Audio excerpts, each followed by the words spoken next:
choqué de ce que j'ai appris dans ce livre. L'auteur, c'est Xavier Leclerc, un auteur d'origine kabyle qui a dû changer de nom parce que va trouver un travail en France quand tu as un nom à consonance étrangère. Et dans ce livre, on apprend que dans les sous-sols du musée de l'Homme à Paris, il conserve plein de crânes humains, soit dont des crânes venant des anciennes colonies françaises. Et en fait, l'auteur va se concentrer sur le crâne d'une petite fille de 7 ans qui vient de Kabylie.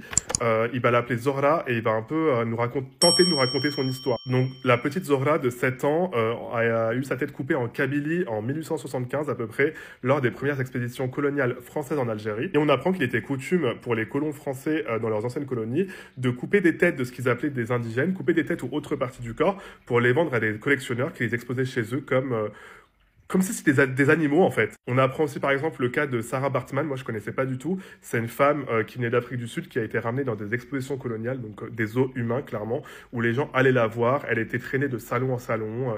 Les gens lui montaient dessus, parce qu'elle était connue pour avoir un derrière assez imposant. Les gens lui montaient dessus comme si c'était un cheval et tout. Et elle est morte à 26 ans. Enfin, ça m'a fait chialer. C'est horrible. Et peut-être que je suis naïf et tout, parce que je connaissais pas avant cette histoire-là, mais vaut mieux tard que jamais. Moi, j'ai appris des choses horribles.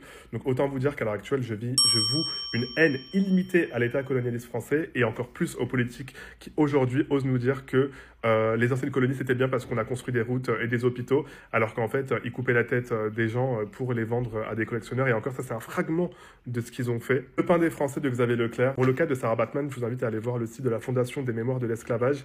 Ils ont une page hyper détaillée consacrée à son histoire et ça vous retourne, vraiment ça vous retourne, mais c'est tellement important d'apprendre sur ça. Moi j'essaie de m'éduquer sur ces sujets-là et je trouve que c'est une très belle porte d'entrée. Bisous.